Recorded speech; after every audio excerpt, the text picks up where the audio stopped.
শুভ সকাল বন্ধুরা, আশা করি সবাই ভালো আছো, সুস্থ আছো, যে যেখান থেকে ব্লগটা দেখছো। তো এই যে এখন সকাল 6:30 মতো বাজে। তো আমি সকাল সকাল উঠে পুজো দিয়ে দিয়েছি। আজ খুব তাড়াতাড়ি উঠেছি। তো এই কাপড়, শাড়ি, জামা কাপড়গুলো কালকে বিকেলে ধুয়েছিলাম, শুকনো হয়নি বলে আবার সকাল সকাল বের করে দিলাম। কিন্তু আকাশে মেঘ একদম ঘন ঘটা হয়ে অন্ধকার হয়ে আছে। তো দেখা যাক, কয়দিন তো খুবই গরম গেল, রোদ গেল, তারপরে হচ্ছে মাঠেও চাষের কাজ হচ্ছে না বৃষ্টি ছাড়া। তো বৃষ্টি মনে হচ্ছে আসবে আজকের। তাও আমি এই জামা কি গরম ছিল কদিন, আজকের অবশেষে বৃষ্টি নামলো। কালকে হালকা হালকা বৃষ্টি হচ্ছিল, মেঘ হয়েছিল। আজকের অবশেষে ঝমঝমিয়ে বৃষ্টি নামলো। এবার মনে হয়েছে বর্ষাকাল। এই সবু কোচিনে বেরিয়ে যেতে পারলো না, বসে পড়েছে। আর একজনের ঘুম ছাড়ছে না, এই যে কারেন্ট তো নেই, এই ইমার্জেন্সি জেলে বসা হয়েছে।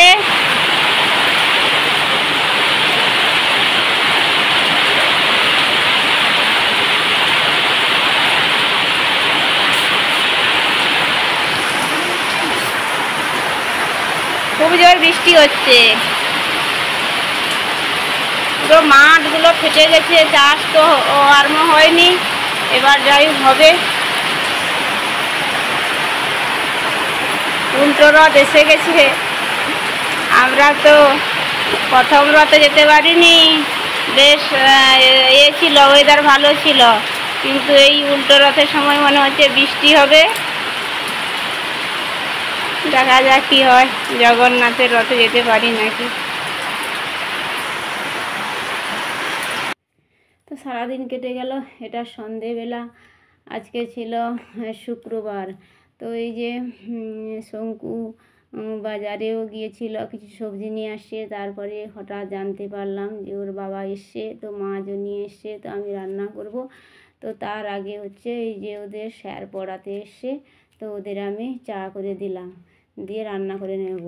তো তারপরে এটা পরের দিন, মানে এটা শনিবার দিন সকালের অবস্থা। এই যে শুভ্র স্কুলে যাবে বলে আমি ওকে তুলে চেয়ারে বসে করে দিয়েছিলাম, দিয়ে আমি এদিকে পুজো করছিলাম, মানে সকালের পুজো দিয়ে দিচ্ছিলাম। কিন্তু শুভ্রর ঘুম মানে কিছুতেই ভাঙছে না। প্রায় কটা বেজে গেছে, তখন 8টা ওভার হয়ে গেছে। তো আমি পুজোটা দিয়ে দেব। তো তারপরে পুজো দিয়ে দেখি। তো তারপরে এই যে শঙ্কু শুভ্র স্কুলে যায় নাকি জানি না এখনও। তো কেউ স্কুলে গেল না, শনিবার। তারপরে হচ্ছে বাবা এসছে, সেই আনন্দে কেউ স্কুলে গেল না। তো তার বাবা ওই চিংড়ি মাছ নিয়ে এসে, কয়েকদিন পরে তো সবাই মালাইকারি খাবে, সেই আনন্দ। তো আমি সেটা ভাবছি যে কয়দিন তো ঠিকঠাক করে মাছ দিয়ে ভাত খায়নি। তো এই যে চিংড়ি মাছের মালাইকারি ওদের খুব প্রিয়, তো তাই করে দেবো। তো এদিকে চিংড়ি মাছের মাথাগুলো কেটে রাখা হয়েছিল, ওই বিড়ালদের ভেজে দেওয়া হবে রান্নার পরে। তারা এতই ব্যস্ত হয়ে যাচ্ছে, এতই চিৎকার করছে, না ফেরে শঙ্কু বাইরে উনানে তাদের জন্য ওই সেই চিংড়ি মাছের মাথাগুলো ভাজছে, তার সঙ্গে আছে শুভ্র। তো ওরা এই যে দিয়ে দেবে ওই চিংড়ি মাছের মাথাগুলো ভেজে। তো বিড়াল দুটো তৃপ্তি করে খাবে, কয়দিন মানে ঠিকঠাক করে খায়নি। তো আমি ওইদিকে নিরামিষ রান্না করে নিয়েছি। তারপরে এই যে মাছ রান্না করব, মাছ রান্না করে ওদের এই চিংড়ি মাছের মালাইকারি করেছি। আর বিশেষ কিছু না, নিরামিষ তরকারি হয়েছে, তো ওরা ওইটা দিয়ে খেয়ে নেবে। তো তেমন কোনো আর ব্লগ করা হয়নি, ভিডিও করা হয়নি বেশি কিছু। তো এই 2-3 দিনের ভিডিওকে একসঙ্গে করেই একটা ব্লগ বানালাম। বন্ধুরা যদি ভালো লাগে একটা লাইক দেবেন, আর হচ্ছে পাশে থাকবেন। তো এই যে ভাবছি তরকারিটা করার পরে যে কয়দিন পরে ছেলে দুটো যাই একটু তৃপ্তি করে খাবে।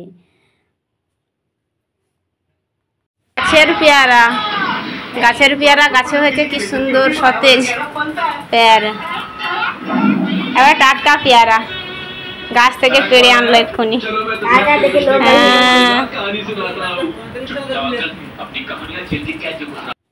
তো এটা পরের দিন অর্থাৎ রবিবার দিন সকালবেলা আমি সব থালা বাসন মেজে ব্যালকনিতে রেখে দিয়ে সব কাজ সেরে ওই ঠাকুর ঘরে পুজো করতে ঢুকেছিলাম। তো আমাদের পুজো করতে একটু দেরি হয়, তাই শঙ্কর বাবা ভাবলো কি যে দেরি যখন হয়ে যাচ্ছে 8:30 মতো বেজে গেছে, তাহলে আমি এক কাজ করি, বাজারে গিয়েছিলো মাছ আনতে, মাছ নিয়ে চলে এসে তো এসে কী করলো না ওই ভাত বসিয়ে দিয়ে এসে তো ওদিকে আমি আরও পুজো দেওয়া হয়ে গেছে, ঠাকুরের ভোগ ধরিয়ে দিয়েছিলাম।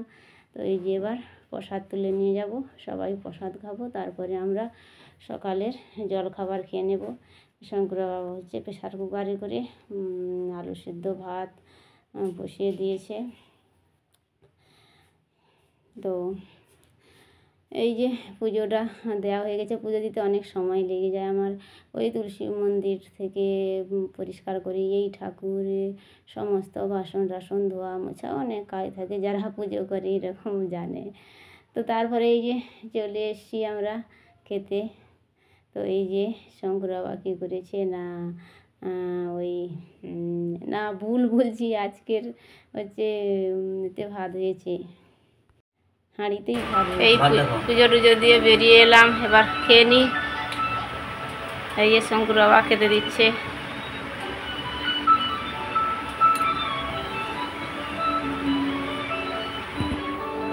মাথার টিপটা কোথায় হয়ে গেছে দেখ।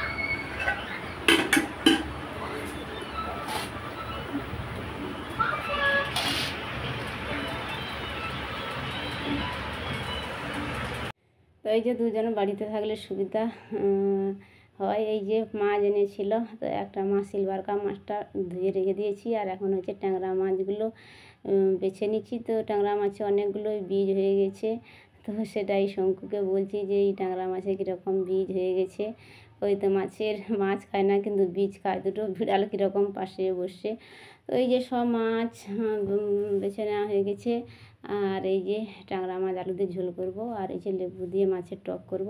তো আগে নিরামিষ রান্না হয়ে গেছে, দুটো তরকারি হয়ে গেছে। তো এবার আমি হচ্ছে মাছ তরকারিগুলো রান্না করে নিই। তো যাই বলছিলাম, এই যে শঙ্কর বাড়িতে থাকলে এই মাছ রান্না হয়। তো বাজারে যাওয়ার লোক থাকে নানা বাড়িতে থাকলে, আর বাচ্চা ছেলে ও ঠিকঠাক করে বাজার করতে পারে না, আর আমি তো যেতে পারি না। সত্যিকারে অনেকে হয়তো বলছে যে তুমি চিররোগী, এটা শুনতে হয়তো খারাপ লাগে, কিন্তু না, এটা সত্যি। সত্যি আমি আমার সব সময় একটার পর একটা অসুখ লেগে থাকে, তাই শরীর দুর্বল, বাজারের দিকে বেশি যাই না। তো এই যে আমি এই যে মাছগুলো ভেজে নিলাম, এই মাছ ভাজা হয়ে গেছে, তারপরে হচ্ছে মাছের টকটা রান্না করে নেব। তারপরে এই যে ট্যাংরা মাছটা ভেজে নিচ্ছি, ভেজে নিয়ে ওই আলু দিয়ে ঝোল তো করে নেব। তো এই যে ঝোল টক দুটোই হয়ে গেছে রেডি, তো এবার ওদের খেতে দিয়ে দেব। তো আজকের ভিডিওটা আর বেশি বড় করলাম না, এই পর্যন্ত। তো দেখা হচ্ছে পরের ব্লগে, তত সময় সবাই ভালো থাকবেন, সুস্থ থাকবেন, আর ভিডিওতে নতুন এলে লাইক